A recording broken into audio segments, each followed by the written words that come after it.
Welcome to Sri Chakra news బులెటిన్ల ముందుగా headlines.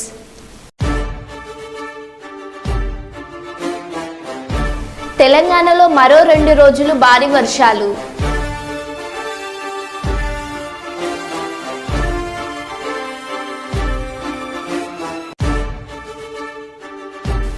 Tadvai Medaram దట్టమైన అడవిలో సుడిగాలి ప్రళయంతో నేలరాలిన వేల వృక్షాలు.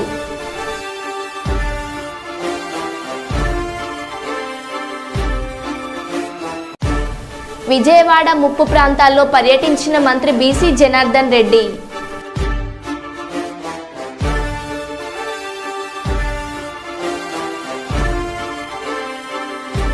దైవ దర్శనానికి వెళ్లి వస్తూ యువకుల గల్లంతు.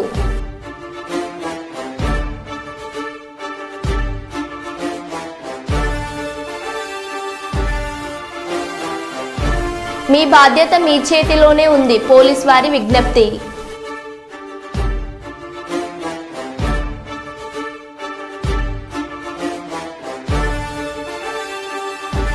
ట్రాక్ పునరుద్ధరణ అనంతరం ట్రయల్ రన్ నిర్వహించిన రైల్వే అధికారులు.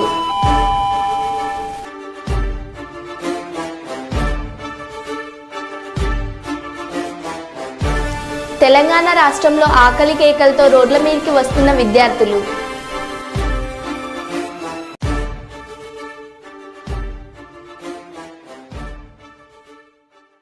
ఇక వివరాల్లోకి వెళ్తే, వాక్ చట్టాన్ని కాంగ్రెస్ పార్టీ అధికారంలోకి ఉన్నప్పుడు ఇష్టం వచ్చినట్లు సహకరించారని విశ్వ హిందూ పరిషత్ నాయకులు కర్నూలులో అన్నారు.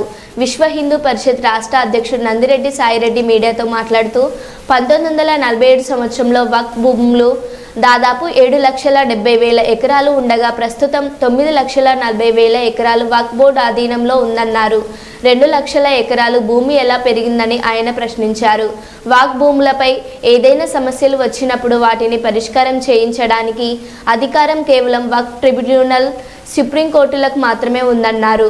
ట్రిబ్యునల్తో పాటు స్థానిక రెవెన్యూ అధికారులకు అధికారులు ఇవ్వాలని సాయిరెడ్డి కోరారు. నిజంగా వాక్ బోర్డుకు చెందిన భూములు అయితే వారికి కేటాయించాలని, లేని పక్షంలో మాత్రమే వాటిపై చర్యలు తీసుకోవాలని కోరారు. కేంద్ర ప్రభుత్వం తీసుకొని వచ్చిన నూతన వాక్ చట్టాన్ని ఏకగ్రీవంగా ఆమోదించడానికి అన్ని రాజకీయ పార్టీలు మద్దతు తెలపాలన్నారు. ఈ కాంగ్రెస్ పరిపాలనలో వాళ్ళకిష్టం వచ్చిన రీతిలో, వాళ్ళకిష్టం వచ్చిన పద్ధతిలో హిందువులకు అన్యాయం జరిగే విధంగా, ఒక్క హిందువులకే కాదు ప్రతి సిటిజన్కు అన్యాయం జరిగే విధంగా చట్టాలు మారుస్తూ వచ్చారు. భారతదేశంలో 1947వ సంవత్సరానికి దాదాపు 7,70,000 ఎకరాలు వక్ఫ్ బోర్డులో వాళ్ళు స్వాధీనం చేసుకున్నారు. కానీ ఈరోజు 9,40,000 ఎకరాలు వక్ఫ్ బోర్డు స్వాధీనంలో ఉన్నాయి. ఇవన్నీ ఎలా వచ్చినాయి? వాళ్ళ తాతలు సంపాదించినారా? ఆ రోజు నుంచి ఈ రోజు దాకా 2 లక్షల ఎకరాలు ఎలా వచ్చినాయి? వాళ్ళ తాతలు సంపాదించినారా? వాళ్ళ ముత్తాతలు సంపాదించినారా? లేకపోతే వక్ఫ్ బోర్డుకి ఎవరైనా ఇచ్చినారా అనేది ఎక్కడా లేదు. కానీ మాది అని చెప్పేసి వాళ్ళు చేసి తోటి సిటిజన్స్ను, ఒక్క హిందువులనే కాదు, ఎవడైనా ఒక ముస్లిం వాడు, ఒక వేరే మతం వాడు ఆడ వాళ్ళ ఇంటి ముందర జెండా బాతి ఇది మాది అంటే కూడా వాడు చెప్పుకోవడానికి వీల్లేదు. వాడు చెప్పుకోవాల్సి వస్తే కూడా వాళ్ళ ట్రిబ్యునల్ ఉంటుంది, వక్ఫ్ బోర్డు ట్రిబ్యునల్ అంట. ఆ వక్ఫ్ బోర్డు ట్రిబ్యునల్కి పోవాలా, దాంట్లో మొత్తము ముస్లిం వాళ్ళే సభ్యులు. ఆ దాంట్లో వచ్చిన అప్పీల్ చేయడానికి కూడా ఏ హైకోర్టు కూడా పరివి లేదు. అది ఎక్కడికి పోవాలా? సుప్రీంకోర్టుకు పోవాలి. మనతో సుప్రీంకోర్టుకు పోవడానికి అవుతుందా? సామాన్య మానవుడికి వీలవుతుందా?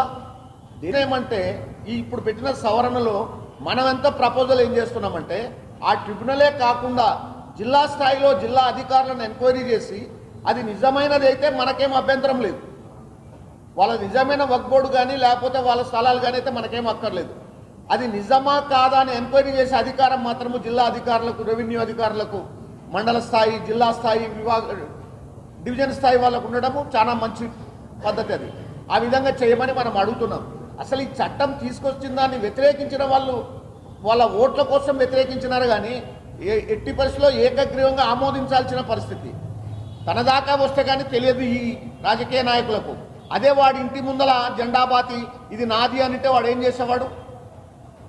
కానీ వీళ్ళందరూ మూకుమ్మడిగా ఈ ప్రతిపక్షాలు ఓట్ల కోసం అని చెప్పి దాన్ని వ్యతిరేకించి దాన్ని కొట్లాడి ఒక జాయింట్ కమిటీకి వేశారు.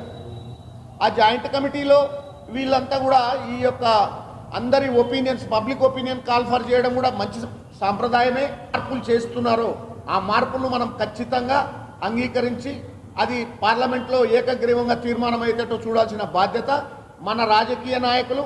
మనమందరము ఒక ఒపీనియన్స్ అన్నీ పంపిస్తే దానికి అనుకూలంగా మనకు అది నిర్ణయం జరుగుతుంది. అత్యంత వేగంగా వరదకు కొట్టుకుపోయిన రైల్వే ట్రాక్ పనులకు మరమ్మతులు చేసి రికార్డు సృష్టించిన రైల్వే శాఖ కార్మికులు, అధికారులు. ప్రస్తుతం మహబూబాబాద్ జిల్లా కేసముద్రం మండలం తాళ్లపూసపల్లిలో రైల్వే మరమ్మతులు పనులు పూర్తి అవడంతో ట్రయల్ రన్ నిర్వహిస్తున్న అధికారులు. ఎస్సీఆర్జీఎం అరుణ్ కుమార్ జైన్, డిఆర్ఎం భరతేష్ కుమార్ జైన్ మాట నిలబెట్టిన రైల్వే సిబ్బంది 24 గంటలు శ్రమించి కేసముద్రం మండలం తాళ్లపూసపల్లి 432 కిలోమీటర్ల వద్ద ట్రాక్ పునరుద్ధరణ అనంతరం ట్రయల్ రన్ నిర్వహించిన రైల్వే అధికారులు.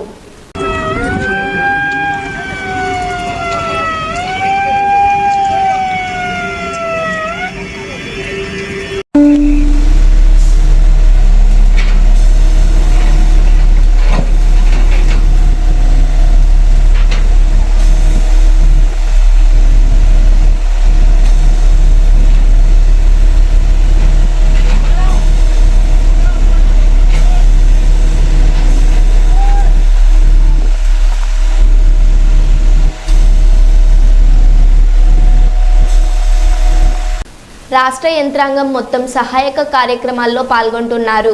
ఐఏఎస్ అధికారులంతా క్షేత్రస్థాయిలో పనిచేస్తున్నారు. నేను క్షేత్రస్థాయిలో పర్యటిస్తే వరద సహాయక చర్యలపై ప్రభావితం చూపుతుందన్న అధికారుల సూచన మేరకు ఆగిపోవాల్సి వచ్చింది.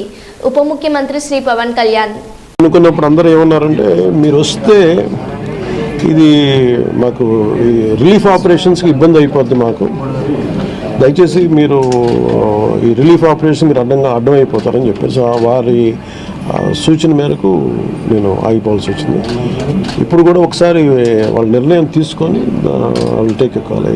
వెళ్తే అది సహాయపడాలి, కానీ మళ్ళీ ఇంకొక కేయాటిక్ మీకు తెలుసు కదా, అందుకని దాన్ని దృష్టిలో పెట్టుకుని కొంచెం చట్టపాయిస్తున్నాను అంతే విషయం.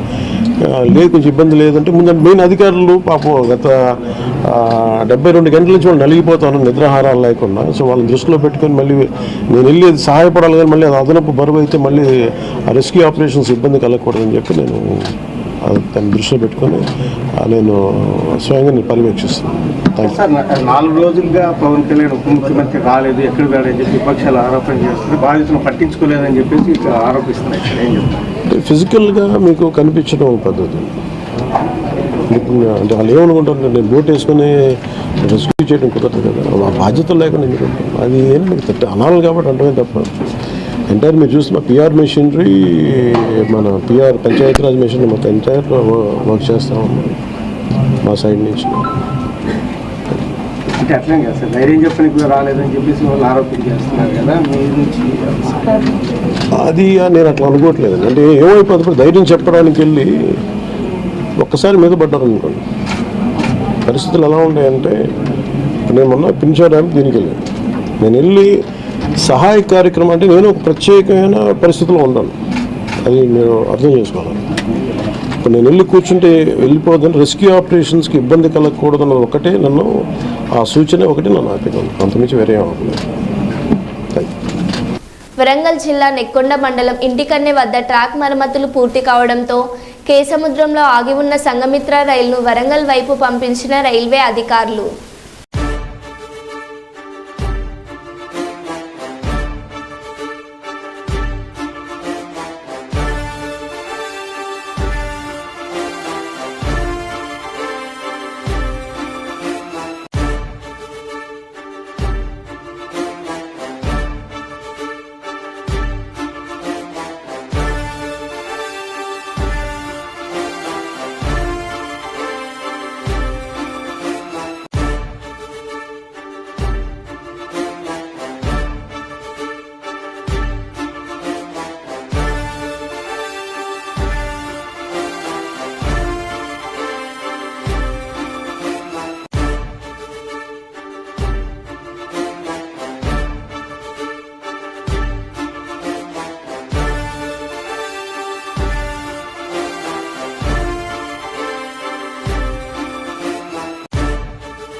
సర్వేంద్రియానం నయనం ప్రధానమని కర్నూలుకు చెందిన ప్రముఖ గ్యాస్ట్రోఎంట్రాలజీ వైద్యులు శంకర్ శర్మ అన్నారు. రోజా వీధికి చెందిన మిసాల సుమలత ఆధ్వర్యంలో కంటి అద్దాల పంపిణీ కార్యక్రమం నిర్వహించారు. ఈ కార్యక్రమానికి ముఖ్య అతిథిగా డాక్టర్ శంకర్ శర్మ, డాక్టర్ సుధాకర్ రావు పాల్గొని రోజా వీధి ప్రజలకు కంటి అద్దాలను అందించారు. ఈ సందర్భంగా డాక్టర్ శంకర్ శర్మ మాట్లాడుతూ ఆంధ్రప్రదేశ్ రాష్ట్రంలోని కంటి వైద్యుడిగా ఎంతో గుర్తింపు ఉన్న డాక్టర్ సుధాకర్ రావు రోజా వీధి ప్రజలకు కంటి పరీక్షలు చేయించడం హర్షదగ్గం విషయమన్నారు. కంటికి సంబంధించిన ఏదైనా సమస్యలు ఉంటే ముందుగానే వైద్యులను సంప్రదించాలన్నారు. కంటి వైద్య శిబిరం ఏర్పాటు చేసిన మిసాల సుమలతను డాక్టర్ శంకర్ శర్మ అభినందించారు. కంటి వైద్యులు సుధాకర్ రావు మాట్లాడుతూ పేదలకు కంటి అద్దాలు ఇవ్వడం సంతోషంగా ఉందన్నారు. వృద్ధులకు ఎంతగానో ఉపయోగపడే ఇలాంటి కార్యక్రమాలు మరిన్ని ఏర్పాటు చేయాలన్నారు. రోజా వీధి ప్రజలకు డాక్టర్ శంకర్ శర్మ, డాక్టర్ సుధాకర్ రావు చేతుల మీదుగా కంటి అద్దాలు పంపిణీ చేశారు. అంటే ఆ టెస్టులు అవి చూపించుకోవడం, ఉపయోగించుకోవడం జరిగింది. ముఖ్యంగా ఈరోజు మనము చాలా గొప్పగా చెప్పుకోవాల్సింది ఏమంటే సుశీల నేత్రాలయ అధినేత శ్రీ సుధాకర్ రావు గారు నాకు గత 32 సంవత్సరాలుగా స్నేహితుడు, మంచి స్నేహితుడు. నేను చూస్తూ ఉండగానే నా కళ్ళెదురుగా ఆకాశం అంత ఎత్తు ఎదిగిపోయినాడు సారు. అంతా అంటే కన్ను చికిత్సలో ఆయన నంబర్ 1 అని చెప్పొచ్చు. మొత్తం మన రాయలసీమకు ఆయనే నంబర్ 1. అంటే ఇప్పుడు ఉండే ఈ ఆంధ్రప్రదేశ్కు, చివరి ఆంధ్రప్రదేశ్లో సార్లు ఇచ్చిన కంటి డాక్టర్ అయితే లేడు, డెఫినెట్గా చెప్పొచ్చు. ఇంకోటి ఏమంటే సారు సుమారుగా 1,00,000 మందికి ట్రీట్మెంట్ ఇచ్చింటాడు. 1,00,000 పైనే చేసింటాడు. 1,000 క్యాంపులు కూడా చేశాడు. చాలా చోట్ల చాలామందికి ఫ్రీ సర్వీస్ చేశాడు సార్.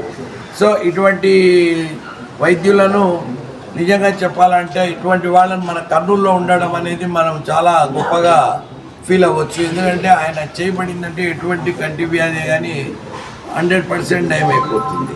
అర్లీగా కంటి జబ్బులు కూడా ఏదైనా ఇప్పుడు కాలం కొద్దీ అర్లీగా చూపించుకోవడం అనేది చాలా ఇంపార్టెంట్. అలాగే ఐ ప్రాబ్లంలో ఒకసారి ఐ ప్రాబ్లంగాన చిరకాల మిత్రుడు డాక్టర్ శంకర్ శర్మ గారు, ప్రముఖ గ్యాస్ట్రోఎంట్రాలజిస్ట్. తర్వాత కార్యక్రమం అంతా చేసినటువంటి మేడము, సార్, వీళ్ళందరికీ నమస్కారాలు. చాలా సంతోషంగా ఉంది. మొన్ననే లాస్ట్ వీకే మనం క్యాంప్ చేసాం. అసిస్టెంట్ కమిషనర్ లేబర్ వచ్చి ఇనాగ్రేట్ చేసాం. చాలా మంచిగానే జరిగింది. ఆ రోజు 20 మందికి ఆపరేషన్ చేయాలని డిసైడ్ చేసినాము. ఆ రోజు 10 మంది వస్తే చేసాము, సక్సెస్ఫుల్. అది ఈ రోజా అనేది మన కర్నూలు జిల్లాలో, కర్నూలు టౌన్లో ఒక మూల ఉంటుంది. చాలామంది బీదవాళ్ళకి ఉన్న ప్లేసులు. ఇలాంటి ప్రదేశాల్లో ఇట్లాంటి వైద్య శిబిరాలు నిర్వహిస్తే ఖచ్చితంగా మనము చాలా నిరుపేదలకి మనం సేవ చేసినట్టు. సర్వేంద్రియానం నయనం ప్రధానం అన్నారు. ప్రతి వ్యక్తి కూడా చూపు బాగుంటేనే కానీ ఏ కార్యక్రమం చేసుకోలేదు. సో ఇలాంటి బృహత్కర కార్యక్రమాన్ని శంకర్ శర్మ తీసుకోవడం నాకు చాలా సంతోషంగా ఉంది. ఆయన ఇంతకు ముందంతా చాలా క్యాంపులు చేసేవాడు.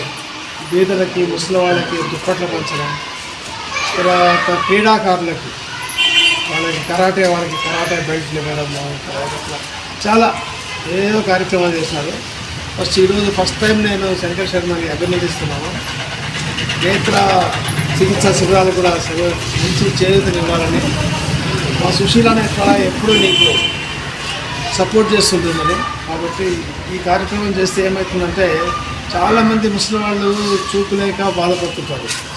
ఇంకా ఇంట్లో ఉన్న పిల్లలు పెద్ద పట్టించుకోరు. ఎందుకంటే ఎట్లయినా నువ్వు పని ఏం చేసేది లేదు కదా, ఒక మూల కూర్చొని తినేదే కదా, ఆపరేషన్ లేకపోతే ఏమి అంటుంటారు. సో అలాంటి వృద్ధులకి కనీసం చనిపోయే ముందు వరకు చూపు బాగుంటే ఎంతో అదృష్టం. వాళ్ళ పిల్లల్ని చూసుకుంటారు, వాళ్ళ మనవాళ్ళని చూసుకుంటారు. సో అలాంటి ఉద్దేశం ఉంటుంది. కాబట్టి వాళ్ళకి మనం చేయూతనిచ్చి ఇట్లాంటి నేత్ర వైద్య చికిత్సా శిబిరాలు చేసి వాళ్ళకి మన చక్కటి చూపు తెప్పిస్తే మనకు కావాల్సింది అంతకంటే ఏం లేదు.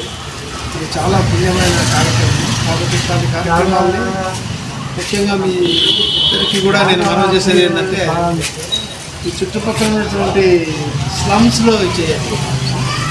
ఆ 1,000 పెద్దపల్లి జిల్లా గోదావరి నది పరివాహక ప్రాంత ప్రజలు అప్రమత్తంగా ఉండాలని గోదావరి కని స్థానిక 6వ డివిజన్లోని సప్తగిరి కాలనీ రాజీనగర్లోని గడప గడపకి తిరుగుతూ వారికి భారీ వర్షాల దృష్ట్యా పలు సూచనలు చేసి వారికి ఎలాంటి సమస్య వచ్చినా తమకి తెలియజేయాలని రామగుండం శాసనసభ్యులు మక్కన్ సింగ్ రాజ్ ఠాకూర్ వారి సతీమణి మనలి ఠాకూర్ కోరారు. అన్న ఫోన్ చేసుకుంటే నేను ఫోన్ చేసిన ఎవరినైనా మరి వరదొస్తే చెప్పండి ఇద్దరు అన్నట్టు గేట్లు ఓపెన్ చేసుకుంటే అమ్మా ఏం కష్టం కాకుండా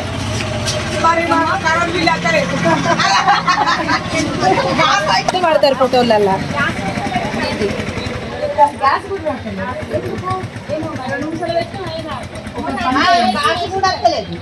అన్న ఫోన్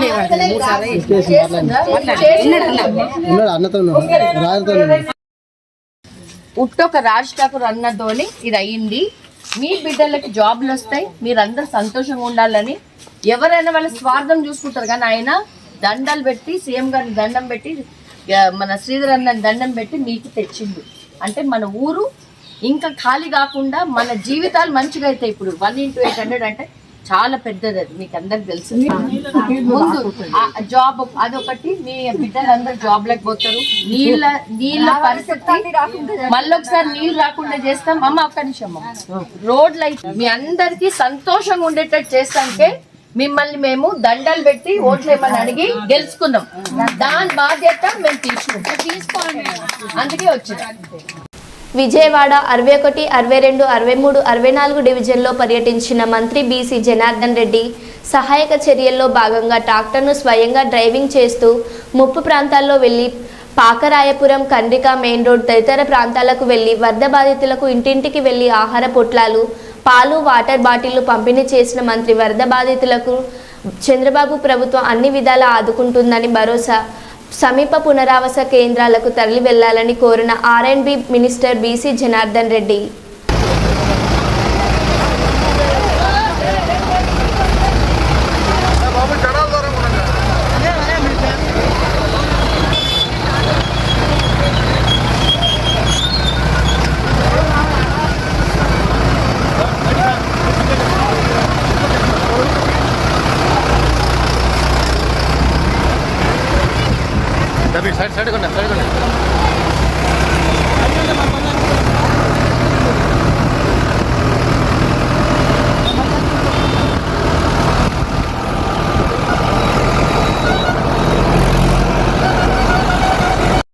తాడ్వాయి మేడారం దట్టమైన అడవిలో సుడిగాలి ప్రళయంతో నేలరాలిన వేల వృక్షాలు, అంతు చిక్కని ప్రళయం.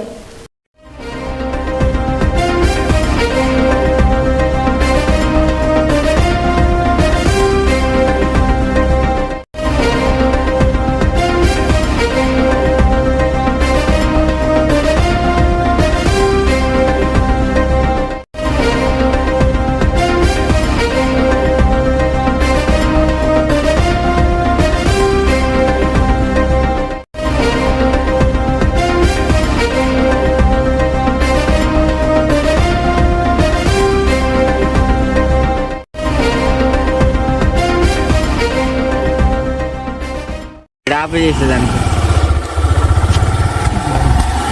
ఎంత పెంట్ అయినా మొత్తం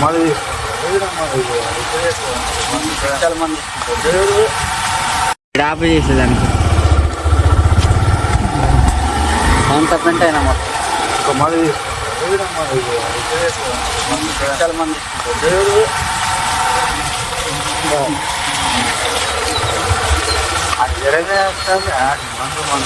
చేతులని గిట్లు వస్తానే అని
కాకినాడ జిల్లా rural circle inspector CH Chaitanya Krishna మాట్లాడుతూ మీరు ఇల్లు వదిలి బయటకు వెళ్ళేటప్పుడు తాళం కప్పు బయటకు కనిపించే విధంగా ఎట్టి పరిస్థితుల్లో తలుపులకు కానీ గేట్లకు కానీ వేయొద్దని తెలియజేశారు.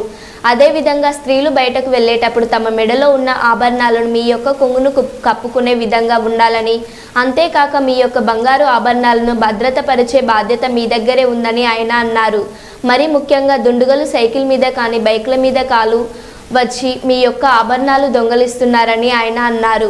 అదేవిధంగా మీ ఇంటి చుట్టుపక్కల రాత్రి వేళలో పగటి వేళలో కానీ అపరిచిత వ్యక్తులు కనిపిస్తే పోలీస్ వారికి విజ్ఞప్తి చేయమని లేదా డయల్ 100 లేదా 112కి నంబర్లకి సమాచారం తెలియవలసిందిగా కోరారు. ముఖ్యంగా అద్దెకి ఎవరైనా వచ్చినట్లయితే వారు ఎవరు ఏంటి, వాళ్ళ ఆధార్ కార్డ్ ఫోటో కరెక్ట్గా ఉందో లేదో చూసుకొని తెలియజేశారు. ఈ కార్యక్రమంలో కాకినాడ జిల్లా CI circle inspector Chaitanya Krishna, Indrapalem SI Manikumar, Thimmapuram SI Ravindrababu పాల్గొన్నారు. ఈ తాళం తగిలించగానే మీకు అక్కడి నుంచి కనపడిపోతుంది తాళం. ఇది టార్గెట్ అవుతుంది. దొంగోడికి ఈజీగా ఈ తాళం కప్ప వేయడం అని తెలుసుకోవాలి. అట్లీస్ట్ మీరు ఈ మెయిన్ డోర్ చేసుకుంటే కనీసం ఒక కట్టి వేసుకుంటే ఈ తాళం కప్ప అనుకోవచ్చు. లేదు సైడ్ లాక్ వేసుకోవచ్చు, సెంటర్ లాక్ వేసుకోవచ్చు. దీని సంగతి పక్కన పెట్టి గేటు కూడా పెద్ద తాళం వేస్తాం.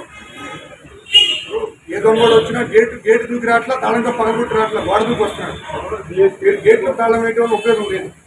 దయచేసి మీ విలువైన ప్రాపర్టీస్ అందరూ కూడా ఏంటంటే లాకర్స్ వాడలేదు. విలువైన ప్రాపర్టీ డబ్బులు కానీ, బంగారు వస్తువులు కానీ, నగలు కానీ చాలా కేర్లెస్గా పెట్టుకుంటున్నారు. కొన్ని దొంగతనాల్లో మేము చూసాం. బీరువాలో బంగారం అంతా పెట్టుకుంటున్నారు, వారంలో వెళ్ళిపోతున్నారు, 1 వీక్ తర్వాత తిరిగి వస్తున్నారు, ఇంకా దొంగతనం అవుతుంది. మేము దొంగల తర్వాత పట్టుకున్న తర్వాత అడిగితే, సార్ ఆ తాళం కూడా వెళ్ళారు సార్, తాళం చేయి అక్కడే బీరువాలో పక్కనే పెట్టారు సార్, బీరువా పక్కన లేదా గిరిజన్లో పెట్టారు సార్ అంటారు. అంటే ఎంత నెగ్లెక్ట్గా ఉంటేనే దొంగతనాలు పోయేది మీ ప్రాపర్టీ, అది కాదు. అయినా కూడా మేము ప్రభుత్వం వారు, కార్పొరేషన్ వారి సహకారంతో, పోలీసు వారి సహకారంతో, అదేవిధంగా పంచాయతీ డిపార్ట్మెంట్ ఎవరైతే ఉన్నారో డిఎల్పీ వారి ఆధ్వర్యంలో వీళ్ళందరూ ఆర్డీఓ గారు వీళ్ళందరూ కలిసి కొన్ని ఇమర్షన్ స్పేస్ని మనం అనుకుంటాం. అంటే ప్రతి మండలంలోనూ, ప్రతి సిటీలోనూ, ఒక దగ్గర ఒక టౌన్లోనూ వినాయక నిమజ్జనాలు జరిగే చోటుని మనం కొంత స్టండన్ చేసి అక్కడ ఐడెంటిఫై చేసి వారికి అక్కడ అన్ని ప్రికాషనరీ చర్యలు తీసుకుని ఎటువంటి ప్రమాదాలు జరగకుండా ఉండే విధంగా తీసుకున్నారు. లైటింగ్ ఏర్పాటు చేస్తున్నారు, స్విమ్మర్స్ పెడుతున్నారు, అదేవిధంగా లైఫ్ జాకెట్లు ఇస్తున్నారు, అక్కడ బోట్లు పెడుతున్నారు, బార్గెనింగ్ చేస్తున్నాం. సముద్రంలో జరుగుతుంది, బీచ్లో సూర్యాపేట బీచ్ ఉంది, బీచ్లో జరిగినప్పుడు కూడా పెద్ద ఎత్తున అన్ని భద్రతా ఏర్పాట్లు చేస్తున్నారు.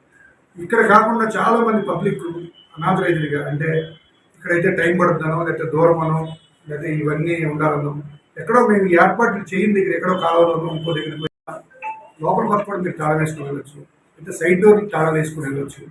చాలా ఉన్నాయి. అదేమీ లేకుండా ఈవెన్ కట్టెన్ వేసుకున్నా చాలు. ప్రధాన ద్వారానికి మీరు తాళం వేసుకునేది గేట్ వేయాల్సిన అవసరం లేదు. ఎందుకంటే గేట్లు తీసుకుని ఎవరో దొంగలు రావట్లేదు, గోడ దూకి వస్తున్నారు. దానివల్ల దొంగతనాలు నిరోధం. మీరు ప్రధాన ద్వారానికి వేసినట్టయితే 80% మీద కట్టెన్ వేసినట్టయితే వాళ్ళు మీరే ఇంట్లో ఉన్నట్టుగానే భావిస్తారు. అలా కాకుండా మీరు గేటుకు ఒక తాళం, బయట ప్రధాన ద్వారానికి ఒక తాళం, పెద్ద పెద్ద తాళాలు కనపడేది చేస్తే మీరు ఇల్లు వెళ్ళిపోయినప్పుడు ఈజీగా తెలిసిపోతుంది మీరు లేరన్న విషయం. నైట్ టైం వచ్చి దొంగతనం చేయడానికి వస్తుంది. ప్రధాన పాయింట్ అదొకటి. రెండో పాయింట్ ఏంటంటే ఇల్లు వదిలి బయటికి వెళ్ళేటప్పుడు మేము ఎన్నోసార్లు చెప్పాం, విలువైన వస్తువులు ఏవి కూడా బంగారం. కాకినాడ జిల్లా ప్రజలందరికీ పత్రికాముఖంగా పోలీసు వారి విజ్ఞప్తి. ఇటీవల కాలంలో కాకినాడ పరిసర ప్రాంతాల్లో ఎక్కువగా, అంటే సెమీ అర్బన్ ఏరియా ఏదైతే ఉందో, సబర్బన్ ఏరియాలో దొంగతనాలు కూడా ఎక్కువ అవుతున్నాయి. ఎందుకంటే సిటీ అవుట్స్కట్స్లో ఉన్న ఇల్లు ఐసోలేటెడ్గా ఉండటం వల్ల ప్రజల యొక్క మూమెంట్ కూడా చాలా తక్కువ ఉంటుంది. కాబట్టి అటువంటి ప్రదేశాల్లో దొంగతనాలు ఎక్కువ జరుగుతాయి. ఈ దొంగతనాల మీద మేము పరిశోధన చేసి ఇన్వెస్టిగేషన్ చేస్తున్నప్పుడు కొన్ని ఆసక్తికర విషయాలు మాకు బయటకు వస్తున్నాయి. ఎలా అంటే, మేము గతంలో కూడా ఎన్నోసార్లు దొంగలు పట్టుకుని అరెస్ట్ చేసినప్పుడు వారిని ఇంట్రాగేషన్ చేసిన సమయంలో వాళ్ళు చెప్పే సమాధానం ఏంటంటే, దొంగలు మీరు ఎవరైతే పబ్లిక్ ఇల్లు వదిలి బయటికి వెళ్ళేటప్పుడు పబ్లిక్ ఎంత ఏం చేస్తారంటే, ఆ ప్రధాన ద్వారాలకు కానీ గేట్లకు కానీ, ఇంటి తలుపులకి, ప్రధాన తలుపులకి కానీ, ఒక గేట్లకు కానీ పెద్ద పెద్ద తాళం కప్పలు వేస్తారు. మేము దొంగలు అడిగినప్పుడు మీరు మరో బులెటిన్లో మళ్ళీ కలుద్దాం. Stay tune.